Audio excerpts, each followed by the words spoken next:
You've watched a drama, fallen completely in love with the lead, and thought, there is no one else on earth who could have played this role. But what if I told you that, in many cases, someone else was supposed to? Welcome back to Soul Channel. Today, we're going behind the scenes of your favorite K-dramas, not to talk about what made it to your screen, but what almost didn't. We're talking dropped castings, last-minute switches, agency conflicts, and the butterfly effect those decisions had on Korean entertainment history. Because in the K-drama industry, the gap between who was cast and who almost wasn't, it's wider than you think. Let's start with one of the most beloved K-dramas of all time, Goblin, written by the legendary Kim Un-suk. Gong-yu as the immortal goblin Kim Shin is one of those performances that feels so specific, so textured, that it's almost impossible to imagine anyone else in it. And yet, the role was not written with Gong-yu as the guaranteed lead. During early production discussions, several names were circulating, including Hyunbin, who was reportedly on the shortlist before scheduling with his agency made things complicated. Kim In-suk herself has acknowledged that Goblin was written with a very particular energy in mind, someone who could carry both gravitas and warmth across what she described as a 900-year emotional weight. Gong-yu came off his military service comeback with Train to Busan and was actively looking for a drama return. The timing aligned, and the rest is history. But here's the question worth sitting with. Hyunbin has incredible range. He later proved that in Crash Landing on You. Would Goblin have worked with him? Probably. But would it have become Goblin? That specific ache, that specific longing. That's the unpredictable alchemy of casting that no production meeting can guarantee. Next is another Kim In-suk drama, Descendants of the Sun, the drama that turned Song Joong-gi into a pan-Asian phenomenon and made the Song-song couple a global headline, almost starred a different person in the lead role. Before Song Joong-gi was cast as Captain Yu Shi-jin, the role was offered to and turned down by Wonbin, Jo In-sung, Gong-yu, Hyunbin, and Kim Woo-bin, 5 of the biggest names in the industry. All passed. So why did 5 A-listers say no to a Kim Un-suk script? The answer reveals something fascinating about how risk works in this industry. Descendants of the Sun was fully pre-produced, meaning every episode was filmed before a single one aired. That was extremely unusual in 2016. Most Korean dramas film in real time alongside broadcast, which lets productions adjust to audience feedback. Pre-production meant committing completely, with no ability to course correct if audiences didn't respond. For an established star with a carefully managed career, that's a significant risk. There was also a physical element. The role of a special forces captain required a military-style crew cut, a real ask for actors whose image is tied to their appearance. And crucially, the original character design called for someone more physically imposing. Song Joong-gi himself was initially considered too slender for the role. But here's where the timing element becomes undeniable. Song Joong-gi had just completed his mandatory military service. He was literally in the physical and mental headspace of a soldier. He reviewed the script while still enlisted and committed to it as his drama comeback. He didn't just play a soldier, he was recently one. And the 5 actors who said no? Gong-yu took Train to Busan instead, and then Goblin, 2 of the best performances of his career. Kim Woo-bin went on to uncontrollably fond. He even publicly thanked the Descendants production team for setting the table. Hyunbin eventually found his own military hero moment in Crash Landing on You years later. Every single rejection led somewhere, which means saying no to the right role at the wrong time isn't failure, it's just redirected momentum. In 2024, Queen of Tears became the highest-rated drama in TVN history and the most watched Korean series ever on Netflix. Kim Ji-yeon's portrayal of cold Jebel heiress Hong Hae-in was celebrated as a career-defining performance. But Hong Hae-in was not written for Kim Ji-yeon. The role was originally offered to IU by screenwriter Park Ji-in, the same writer behind My Love from the Star and Crash Landing on You.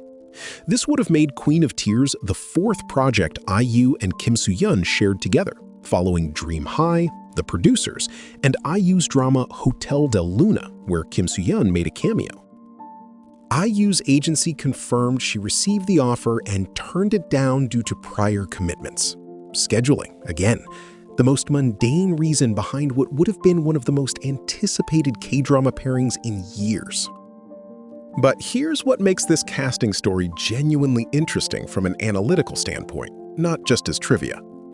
Park Ji-in had specifically envisioned IU for Hong Hae-in because IU had previously played a similar archetype in The Producers. Cold exterior, hidden warmth, immaculate image. The writer knew what she was working with. It wasn't a random offer. It was a targeted creative vision. When IU said no, Park Ji-yoon moved to Kim Ji-won. And Kim Ji-won didn't just fill the role, she redefined it. Viewers and critics pointed specifically to her detailed physical work, the posture, the micro-expressions, the way Hong Hae-in's coldness slowly fractures across 16 episodes as something that elevated the character beyond what was on the page. And IU? She returned to K-dramas in 2025 with When Life Gives You Tangerines to massive acclaim. So once again, the road not taken led somewhere else equally remarkable. What this case adds to our understanding is something the others only hint at. Sometimes the person who says no forces a production to find a choice that wasn't even on the radar, and that choice turns out to be the definitive one. Kim Ji-won was not the second best option for Queen of Tears. She was the version of Hong Hae-in the character needed. Every case we've looked at so far involves actors who stepped aside before cameras rolled. Scheduling conflicts, agency negotiations, someone who said no when the offer came. But there's a different category of casting chaos entirely, and it's the one that keeps production companies up at night. What happens when the controversy hits after filming has begun? Bon Appetit, Your Majesty, the 2025 TVN and Netflix fantasy romance starring Girls' Generation's Yoona, is the most recent and most dramatic example of this, and the timeline of what happened is almost hard to believe. On December 30th, 2024, actor Park Sung-hoon, who had been confirmed as the male lead, the tyrant king Lee-hearn, accidentally posted an explicit image to his Instagram stories. The image was a parody from an adult video, and after it spread rapidly online, the production company and Park Sung-hoon mutually decided he would step down from the drama. Park Sung-hoon was not an unknown quantity. He had just come off a major role in Queen of Tears as the second male lead, the same drama we talked about earlier in this video. His casting in Bon Appetit was a significant announcement, and now, 2 weeks before the script reading, he was out. The first script read had been set for January 2nd, but was suddenly canceled after the incident. Park Sung-hoon formally left the project on January 11th.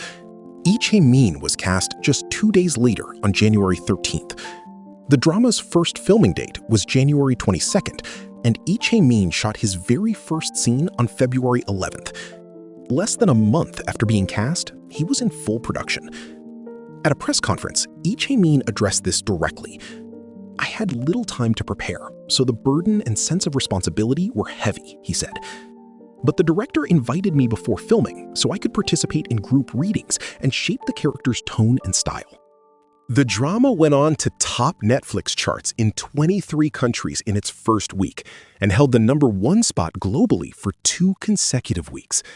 And here is the irony that the K-drama industry will be talking about for years. Fans who initially questioned the casting ultimately praised the chemistry between Lee Chae-min and Yoona, with many saying they couldn't imagine anyone else in the role. Sound familiar? But Bon Appetit is not the only drama where this happened. It's not even the most extreme case. 2021 was the year that K-entertainment was rocked by a wave of school bullying allegations against celebrities, and 2 major dramas were caught directly in the crossfire. In early 2021, a wave of school bullying allegations swept through Korean entertainment. Actors, idols, athletes, names were being named publicly online, and the industry had to respond in real time.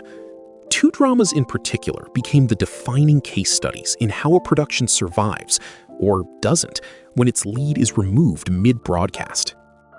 River Where the Moon Rises was already airing, 6 episodes in. The male lead, Jisoo, was playing Ondal, a beloved character from Korean folk history, central to every major plot thread in the show. Then, bullying and assault allegations surfaced online. Jisoo admitted to the bullying accusations in a written letter. KBS and the production company agreed to remove Jisoo and reshoot 12 episodes of the 20-part series with a new actor, despite heavy financial losses. The replacement was 9U, who had just made a huge impression on audiences in Mr. Queen. KBS announced they would edit Jisoo out of episodes 7 and 8 as much as possible, and from episode 9, the new actor would appear. The replacement was Na In-woo, who had just made a huge impression on audiences in Mr. Queen. KBS announced they would edit Jisoo out of episodes 7 and 8 as much as possible, and from episode 9, the new actor would appear. At the time of Jisoo's exit, nearly 90% of the drama had already been filmed, meaning nearly the entire drama was reshot with 9U. The production company eventually filed a lawsuit seeking approximately 3 billion won in damages. It was an unprecedented situation in Korean broadcast history. And the remarkable outcome? Ratings held steady, and audiences responded positively to 9U, many feeling his chemistry with female lead Kim So-yeon was even stronger than what had aired with Jisoo. Cast members, including Kim So-yeon, participated in the extensive reshoots without payment. Meanwhile, across at SBS, Taxi Driver was facing its own version of this crisis, but caught slightly earlier. April member Lee Na-yeon had been cast as Ko-won, a key member of the vigilante taxi team. On March 2021, she was removed from the cast following school bullying accusations. 2 days later, she was replaced by Pyo Ye-jin. About 60% of the filming for the first season was complete, and all of Lee Na-yeon's scenes had to be reshot. Pyo Ye-jin stepped in with almost no runway. Lead actor Lee Jae-hoon later praised her ability to digest a lot of filming in a short time. The drama went on to become one of SBS's highest rated in recent history, spawning 2 additional seasons. What's striking when you lay these 3 cases side by side is how consistent the outcome is. In all 3, the controversy replacement, done quickly and decisively, resulted in a drama that audiences embraced. The industry lesson Korean broadcasters have quietly internalized: act fast, replace cleanly, trust the new actor. But there's a harder question underneath all of this. These replacement actors, Lee Chae-min, Na In-woo, Pyo Ye-jin, they didn't get months of preparation. They didn't get the marketing buildup, the announcement posters, the buzz cycle. They stepped into a moving vehicle and were expected to drive it. And they did, which tells you something important about what casting actually measures. It's not about who was first announced. It's about who shows up. And sometimes, the road not taken led somewhere even better. If you want more deep dives like this into the industry decisions and behind-the-scenes mechanics that shape the K-dramas we love, subscribe to Seoul Channel. Drop in the comments, which K-drama casting do you think was the most perfect accident? Thanks for watching!